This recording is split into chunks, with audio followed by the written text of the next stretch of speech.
오늘 설교의 아웃라인이 쭉 나와 있습니다. 오늘 설교 제목이 뭐죠? 도덕적 우월감 깨기입니다. 도덕적 우월감 깨기. 오늘은 산상설교의 시리즈 설교 중에 일부입니다. 마태복음 5장 27절부터 32절의 말씀을 가지고 함께 말씀을 나누도록 하겠습니다. 예수님이 20절에서 너희 의가 서기관과 바리새인보다 더 낫지 못하면 결코 천국에 들어가지 못하리라고 선언하신 이 더 나은 의에 대해서 앞에서 설명을 하셨죠. 그러면서 이 더 나은 의가 무엇인지에 대해서 21절 이하에서 첫 번째 예를 들어서 설명하셨습니다. 그것이 무엇이죠? 십계명의 제5계명인 살인하지 말라라는 그 율법을 예로 들었습니다. 예수님께서는요, 5계명을 단지 살인이라는 범죄 행위에만 한정시키지 않았습니다. 5계명에 살인하지 말라는 계명은 형제를 향한 분노로 이어지게 되고요. 이것은 다시 하나님을 예배하는 것과 연결된다는 사실을 하나님께서 보여주셨습니다. 5계명을 어기는 것은 단지 형제를 사랑하지 않는 그런 계명을 어긴, 하나님을 이 형제를 사랑하지 않는 계명을 어긴 것만이 아니라 하나님을 사랑하지 않는 1계명에서 4계명 모두 다를 어긴 것과 같다는 말입니다. 이렇듯 계명은 서로 분리된 것이 아니라 서로 연결되어 있습니다. 이 말은 죄는 기계적인 작동이 아니라는 것입니다. 어떤 부분이 고장이 나면 그 부분만, 그 모듈만 딱 떼어서 수리하면 전혀 문제없이 작동하는 그러한 기계적인 부품과 같은 것이 죄가 아니라는 것입니다. 죄는요, 유기체입니다. 한 부분이 고장나도 전체를 갈지 않으면 안 되는 그러한 유기체적 서로 작동을 하고 있는 기제를 가지고 있습니다. 살인하면 살인이라는 행동만 문제가 아니라 사실은 그 사람 전체가 문제이며 이것을 해결하기 위해서는 사람을 새로 갈지 않으면 새로운 사람으로 만들지 않으면 절대 안 된다는 것입니다. 니고데모가 예수님을 찾아왔죠. 그래서 니고데모가 어떻게 하면 우리가 영생을 얻겠습니까? 라고 예수님에게 물어보자 예수님은 니고데모에게 이렇게 말씀하셨습니다. 네가 어머니 뱃속에 들어가서 다시 태어나지 않는 한, 바로 새로운 사람이 되지 않는 한 이것은 불가능하다 라고 말씀하셨죠.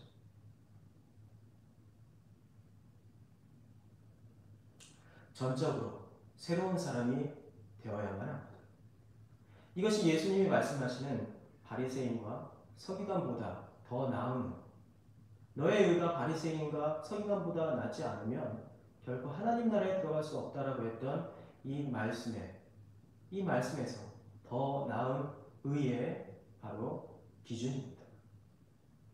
오늘 나눌 27절은 그 두 번째 적용과 설명으로 이어집니다. 제7계명 또 간음하지 말라 하였다는 것을 너희가 들었으나로 바로 오늘 27절을 시작합니다. 바로 이 7계명을 예수님께서 두 번째 예로서 선택하신 것이죠.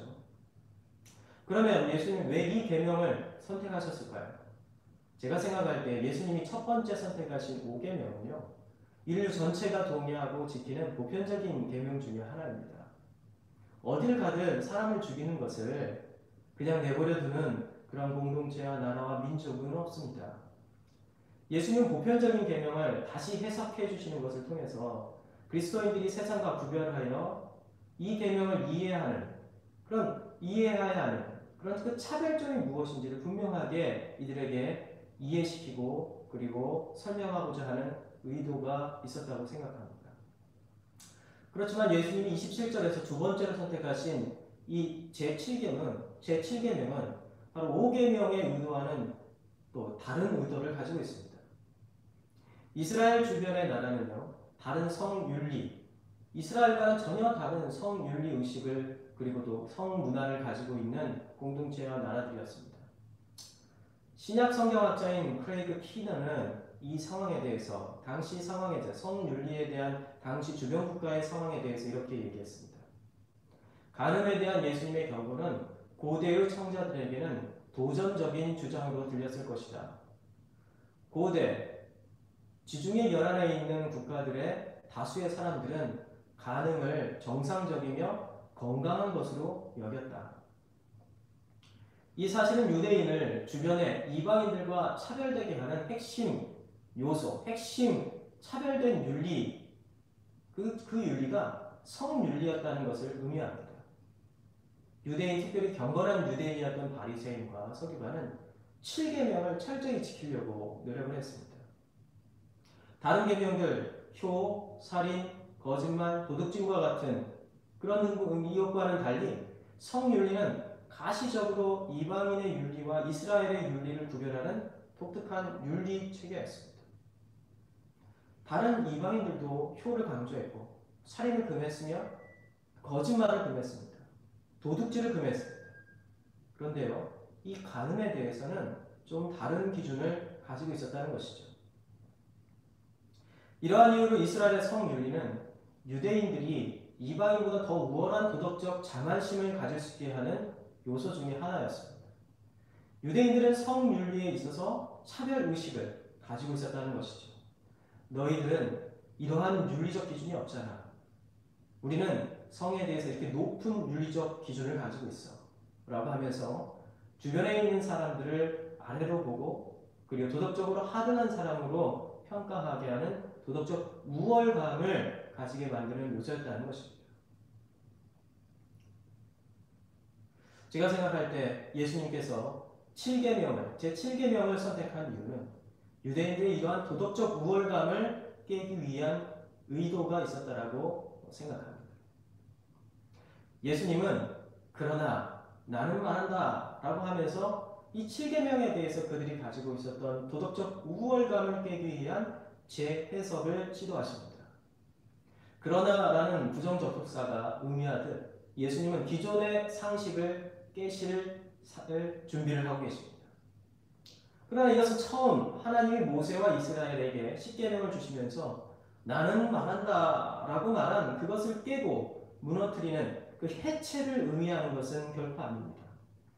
이것은 해체가 아니라 개혁입니다. 개혁. 그리고 부흥입니다. 개혁은 모두 알듯이 오염된 것을 원래의 모습으로 되돌리는 것을 의미합니다. 리폼드라고 하죠.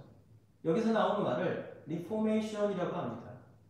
리폼이라고 했을 때는 원래 있었던 것들을 원래 사용했던 물건이 헤어지고 못 쓰게 되면 이것을 원래의 용도로 다시 사용하기 위해서 새롭게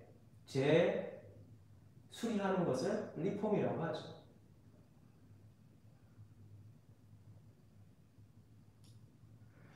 마찬가지로 부흥이라는 것은요, 양적인 성장을 의미하는 것이 아니라 원래의 것을 회복한다는 의미를 가지고 있습니다. 로이드 존스 목사님은 야곱이 판 우물을 이삭이 다시 회복하는 것을 두고 부흥이라고 했습니다. 아버지가 해놓은 업적을 다시 아버지가 그것을 일으켜 세워서 회복하는 것, 그것이 부흥이라는 것이죠.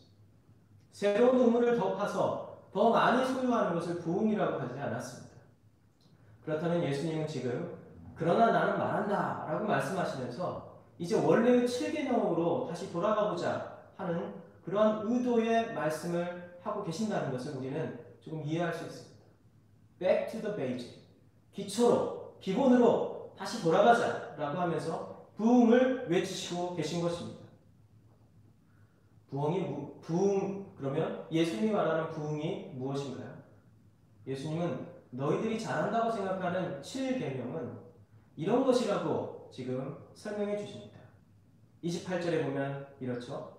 음욕을 품고 여자를 보는 자마다 마음에 이미 간음하였느니라. 이것을 직역에 가깝게 제가 다시 해석해 보았습니다.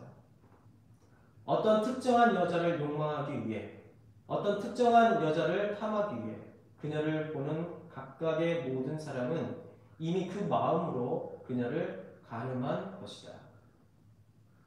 음욕으로 번역된 단어는 정확하게는 욕망, 탐심입니다. 이 단어는요, 구약 성경을 헬라어로 번역해 놓은 70인경에도 나옵니다. 어디에 나오냐면 10계명의 제 10번째 계명인 내 이웃의 집을 탐하지 말라. 내 이웃의 아내나 그의 남종이나 그의 여종이나 그의 소나 그의 나귀나 무릇 내 이웃의 소유를 탐내지 말라 라고 했을 때 그 탐내다, 탐낸다는 단어가 바로 동일한 바로 음욕이라고 번역된 단어와 동일합니다. 예수님이 구약 성경을 인용하실 때 70인경을 인용하셨다는 것은 모든 사람들이 동의하는 것입니다. 그렇다면 예수님은 7계명과 10계명이 연결되어 있다는 것을 제자들과 그 자리에서 듣는 자들에게 가르치고 계신다는 것을 우리가 알 수 있습니다. 이것은 새로운 가르침이 아니죠. 다만 이들이 무시했었던 바로 그 가르침을 다시 회복하여서 이들이 기억나게 지금 말씀하시고 계시는 겁니다. 바로 이것이 개혁이고 이것이 부흥입니다. 당시 경건하고 신앙심이 좋은 사람들의 대표자들이 바로 바리새인과 서기관이었습니다. 예수님을 따르던 제자 중에는 니고데모와 같은 저명한 바리새인들도 있었습니다. 이들을 향해 예수님은 이들이 잊고 있었던, 어쩌면 거기까지는 연결하고 싶지 않았던 이들의 어두운 부분을, 감추고 싶은 부분을 들추어내고 계시는 것입니다. 단지 아내나 남편이 아닌 다른 여자나 남자와 자지 않는 것, 성관계를, 섹스를 하지 않는 것으로 하나님 앞에서나 사람들 앞에서 떳떳하다고 아내를 향한 남편의 의무와 사랑을 다하고 있다라고 자기 만족에 빠져있는 이 사람들에게 이 말씀을 하고 있는 것입니다.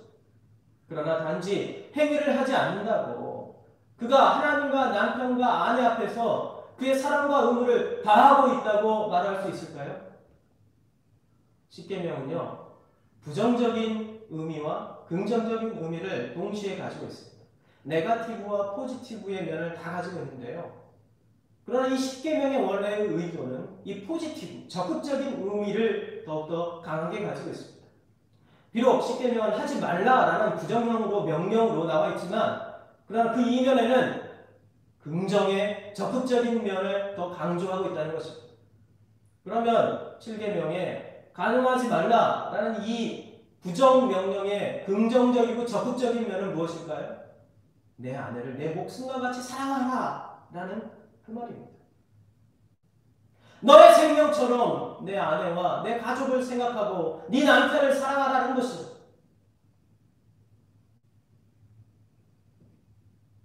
겉으로 가늠하지 않고 다른 여자를 자지 않았다고 해서, 다른 남자와 자지 않았다고 해서 그것이 간음이 아니고 그것이 부정이 아닌 게 아닙니다.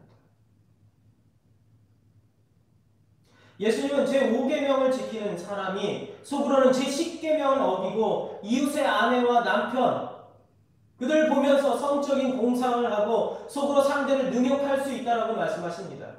여러분, 청년들, 결혼하지 않은 청년들에게 적용한다면 이 남자와 이 여자를 만나면서 딴 남자와 딴 여자를 생각하고 그리고 눈을 돌리고 양다리를 걸치는 것입니다.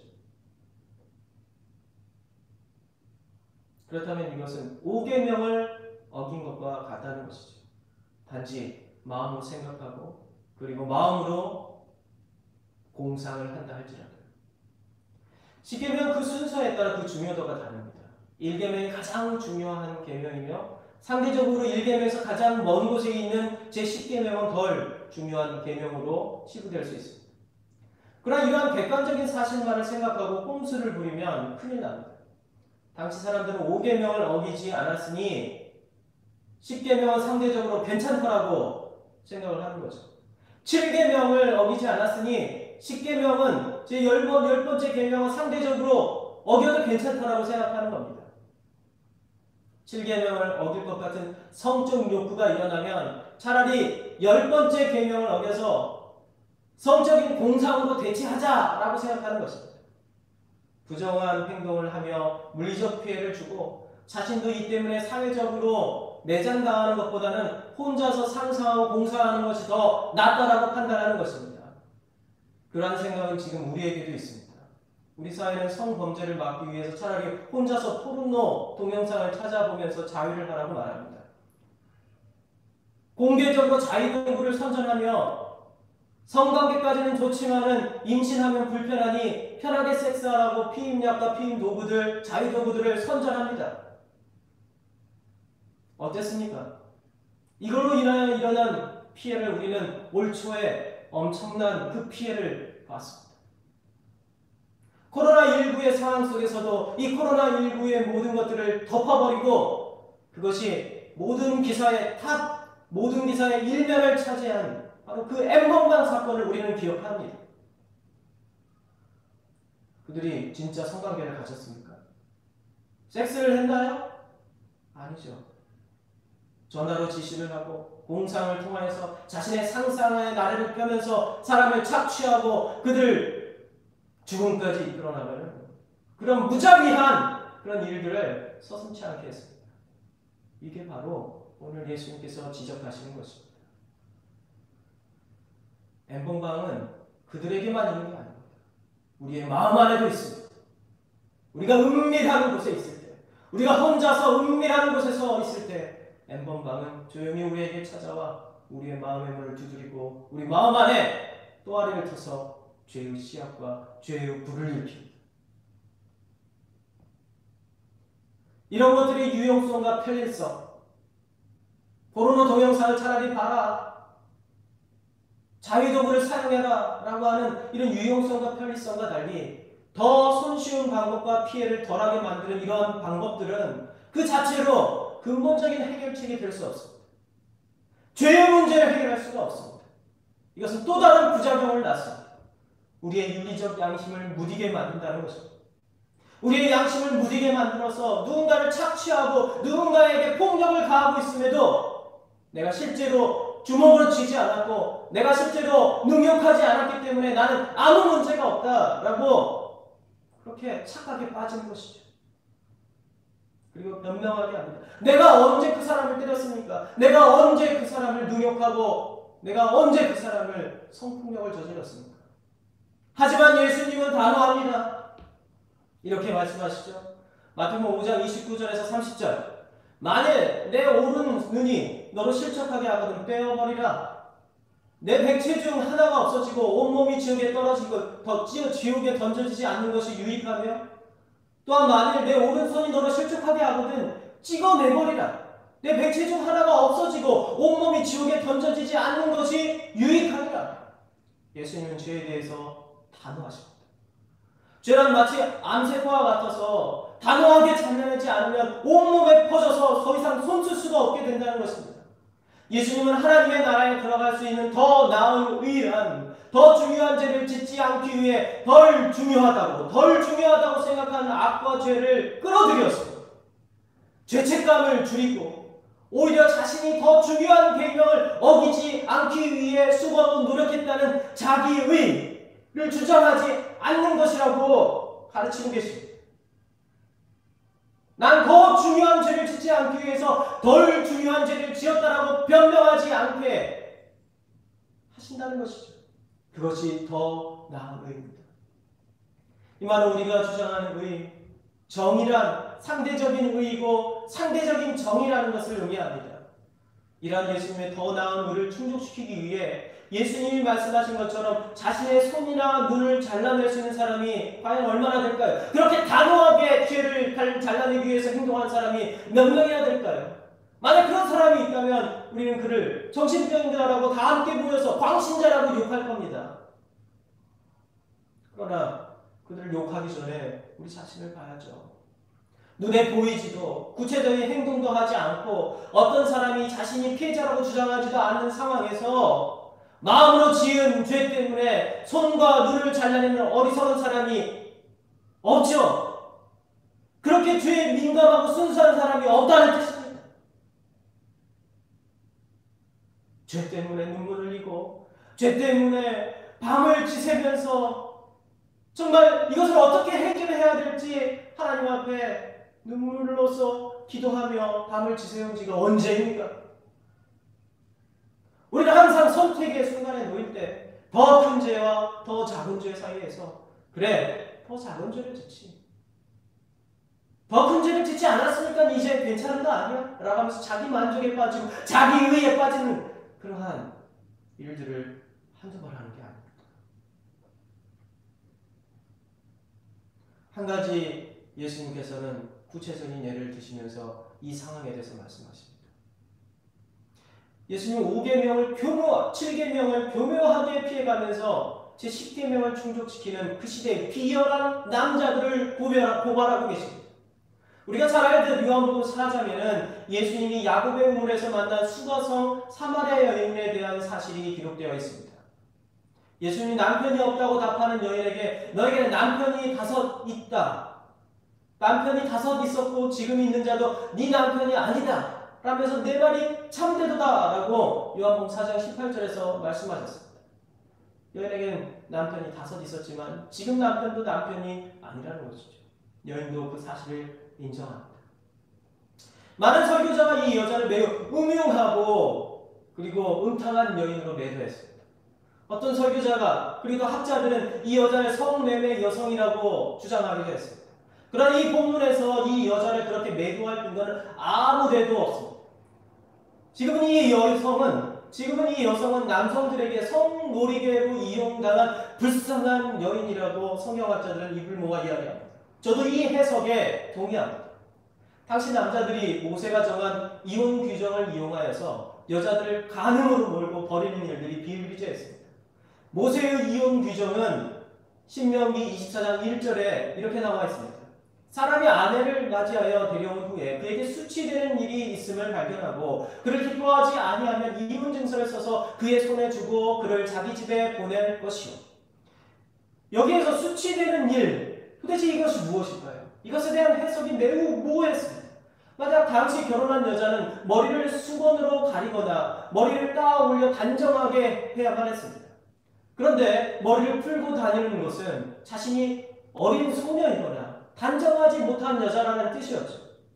이런 이유로 만약 어떤 여인이 아내가 남편을 이 수건을 머리에 두르지 않고 잠시 어떤 일이 있어서 그러한 상황 가운데 있었다면 이 아내를 내보내고자 하는, 버리고자 하는 아주 못된 남편이 꼬투리를 잡아서 가늠한 여자로 몰거나 부정한 여자 그리고 수치스러운 여자로 몰아서 이 여자를 쫓아내었습니다. 또한 남자는요, 여자에게 이혼 증서를 써주지 않고 내보내서 다른 사람들과 결혼도 못하면서 아주 경제적으로 궁핍한 생활을 할 수밖에 없는 그러한 여인으로 몰아버립니다. 그러니 모세는 이혼 증서를 반드시 써주게 하여서 여인이 앞으로 안전한 삶을 살 수 있도록 배려했던 것이죠. 그러나 당시의 남자는 이 법을 이용해서 자신의 성적인 탐욕, 이 성적인 욕망을 합법적으로 채우기 위한 수단으로 사용해서 아내를 버리고 다른 여자를 통해 성욕을 채우는 수단으로 이 법을 이용했습니다. 그러면서 자신은 간음죄를 짓지 않았고 이것을 지키기 위해서 최선을 다했다라고 변명을 합니다. 앞에서 말한 수가성 여인도 그렇게 피해를 본 한 피해자 중에 하나일 가능성이 높습니다. 예수님은 당시에 이러한 피해상을 잘 알고 있었습니다. 그래서 예수님은 애매한 이 수치되는 일이 무엇인지 정확하게 여기에서 가르쳐주고 계십니다. 그것이 무엇이죠? 그것은 분명한 음행이 있었을 때입니다. 왜 예수님은 간음이라는 단어 사용하지 않고 여기에서 음행이라고 하셨을까요? 예수님은 앞에서 간음이란 행동만이 아닌 마음으로 지은 것을 포함하여서 그 범위를 넓히셨습니다. 간음의 범위를 넓히셨어요. 그 이유는 남자들, 바로 이 가해자들의 변명을 막기 위해서였습니다. 그러나 예수님은 이혼에 대해서는 수치되는 일에서 아주 모호하게, 아주 넓게 해석되었던 그 당시의 그러한 문화와 풍수, 악법을 개정하여서 이 수치되는 일을 음행으로 그 범위를 매우 좁히셨습니다. 그 이유는 피해자들을 보호하기 위해서입니다. 애매한 조항으로 피해자를 더 고통스럽게 하는 법을 더 좁게 해석해서 피해자의 고통을 덜고 무고한 피해자가 생기지 않게 하기 위해서 이렇게 하신 것이죠. 음행이란 매춘, 간음, 성적 부도덕, 아주 구체적인 성범죄와 관련된 것을 의미합니다. 이 헬라어 단어인 포르네이아는 나중에 이 포르노라는 단어의 기원이 됩니다. 이것은 어떤 성적으로 구체적인 어떤 부도덕한 행동이 있어야만 이혼할 수 있는 그런 어떤 근거가 된다라는 것을 예수님께서는 정확하게 짚어주고 계신 것이죠. 이곳에서는 이혼에 대해서 구체적으로 오늘은 다루지 않습니다. 다만 예수님은 이혼의 남발을 절대 좋아하지는 않으며 허용하지도 않습니다. 앞에서 우리가 알 수 있는 예수님의 정의의 원리가 무엇인가요? 저는 이 정의의 원리를 세 가지로 요약해 봤습니다. 첫 번째, 예수님은 더 중요한 죄를 짓지 않기 위해 차하 덜 중요한 악을 선택하는 것을 정의, 의라고 인정하지 않는다는 것입니다. 둘째는 무엇인가요? 예수님은 사회에서나 가정에서 더 힘있고 더 높은 자리에 있는 자들과 가해자들의 죄의 범위를 더 넓게 하여서 이들이 조금이라도 자신을 합리하거나 의롭다고 주장하지 못하게 한다는 것입니다. 셋째는요, 예수님은 힘없고 약한 자에게 적용되는 그 무자비한 처벌과 가해를 막기 위해서 이들의 죄를 더 좁히시고 정확하게 그들이 지은 죄가 무엇인지를 밝히라고 요구하고 계신다는 것입니다. 이 세상은 힘 있는 자에게는 법이 느슨하게 적용되고 약한 자에게는 법이 넓게 적용해야 하는 것입니다. 그래서 더 많은 처벌을 받게 됩니다. 오늘 예수님께서는 그 당시 연인들이 당하고 있는 그 고통과 고난을 아시고 남자들이 지 멋대로 이 십계명을 적용하고 차하 덜 중요한 악을 내가 선택했기 때문에 괜찮다라고 하는, 그러면서 자기 의의를 주장하면서 살아가고 있는 그 당시에 어리석은 종교 지도자들과 그리고 경건하다고 생각하고 있는 수많은 유대교 신자들을 향하여서 하나님께서는 그들을 지적하고 계신 것입니다. 마지막으로 우리가 더 하나 생각해야 할 것이 있습니다. 앞에서 당시 유대인들이 세상과 차별된 성윤리를 지키면서 스스로 세상에서 빛이며 소금이라는 착각 속에서 더 나은 의를 가지고 있다고 생각하였다는 사실을 알아보았습니다. 이들이 세상과 차별된 성윤리를 가지고 있으며 이것을 지킨 것도 사실입니다. 그러나 예수님이 지적하신 것은 이들이 하나님이 주신 제7계명의 성윤리를 잘 지킨 것에 대한 것이 아니었습니다. 예수님이 지적하신 것은 이들이 자신이 잘 지키는 그것으로 스스로 세상보다 더 의롭고 이것으로 충분하다고 상대적인 만족감에 취해 있는 그들의 자만심입니다. 그렇게 될 경우 자신들 안에 이루어지고 있는 위선의 그림자를 전혀 보지 못하는 그런 무지 가운데 그들이 들어가는 것입니다. 속으로 남의 아내와 남편을 욕망하고 상상하며 몰래 스마트폰으로 야한 동영상을 보거나 음란한 이야기나 단어를 농담 삼아 하거나 하면서 행동은 나는 하지 않았다 라고 하면서 스스로를 의로운 척 교회에 나와서 예배를 드리면서 내가 깨끗한 척 하나님 앞에 기도하는 겁니다. 하나님 그 예배를 받으실까요? 세상은 이러한 우리의 위선에 더 역겨워합니다. 그러나 위선이 아니라 진실이라면 세상은 뭐라고 얘기할까요? 놀랄 것입니다. 우리를 다시 볼 것입니다. 이때 우리가 소금과 빛이라는 사실이 세상에 전해집니다. 진정성, 바로 이 진정성을 통해서만 우리는 소금과 빛이 됩니다. 빛과 소금이 됩니다. 우리의 진정성이란 어디에서 나오는 것이겠습니까? 다시 한번 우리는 복음 앞에 나와 십자가에서 들리는 예수님의 죽음과 동굴에서 전해온 그 부활의 소식에 그 복음을 기억해야 합니다.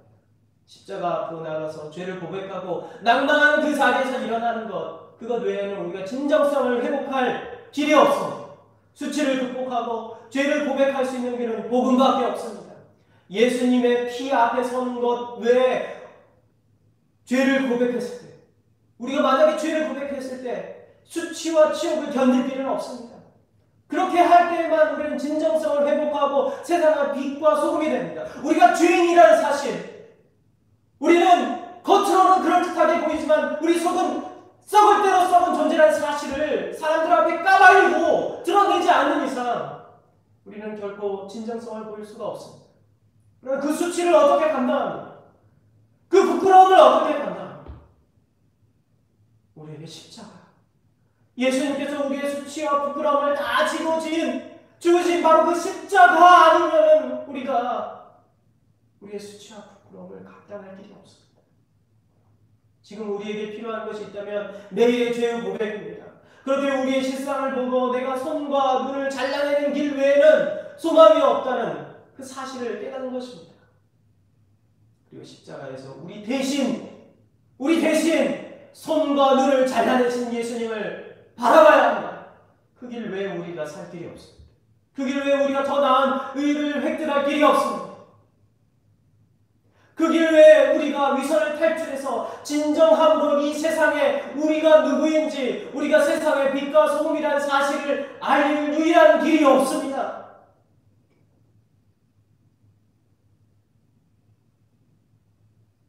우리는 힘을 얻어서, 정치적인 권력을 얻어서 마치 우리가 빛과 소금이 된 것처럼 착각합니다. 교육에 있어서의 힘을 얻어야만 하고, 경제, 재계에서 힘을 얻어야만 한다고 생각합니다. 그래서 우리 스스로 이 세상의 법을 바꿀 수 있다는 착각이 되었습니다. 그러나 문제는 여기에 있습니다. 높은 자리에 올라가기 위해서는 우리는 타협을 해야 된다는 거예요. 더 큰 죄는 짓지 않되 그보다 더 작은 작은 죄들은 눈 감으면서 그 죄를 지어야 된다는 것입니다. 그러다가 어느 순간 우리는 두 가지가 되는 거죠. 한 가지는 위선자가 되는 것이고, 한 가지는 죄를 깨닫지 못하는 무감각한 사람이 되는 것입니다. 스스로 의롭다라고 사람들 앞에서 인정받기 원하지만 사람들은 그를 위선자라고 부를 것입니다. 악으로 악의 양심이, 이 악한 것에 대한 양심이 무뎌지기 때문입니다. 오늘날 한국 기독교가 지탄받고 있는 이유, 교회를 다니는 사람들이 세상과 다를 것이 없다라고 지탄받는 이유는 바로 거기에 있습니다. 악은 눈 감아 주시겠지. 덜 중요한 죄는 눈 감아 주시겠지. 과연 그렇던가요? 이 세상에서 빛과 소금으로 사는 것은 나의 눈과 손을 잘라내는 그런 강한 의지와 하나님께서 우리 대신해서 눈과 팔을 잘라내신 그 십자가를 바라보면서 나의 수치를 드러내고 나는 죄인이다, 나 더 이상 희망이 없다, 그 속에서 나를 이끄셔서 난 이렇게 변화되고 있다는 사실을 보여주는 것 외에 무엇이 있겠습니까? 우리 함께 기도합시다. 매일 기도합시다. 우리의 죄를 위해서요. 용서해달라고, 이 죄를 드러내게 해달라고 꽁꽁 싸매고 수치와 그리고 부끄러움을 당할 것을 두려워하면서 하나님 앞에도 고백하지 못하는 그 죄를 매일 주님 앞에 고백할 수 있게 해달라고, 그 누군가에게 피해를 주고 그들을 힘들게 했다면 그들에게 사죄의 용서를 구하게 해달라고 같이 기도하겠습니다. 기도합시다.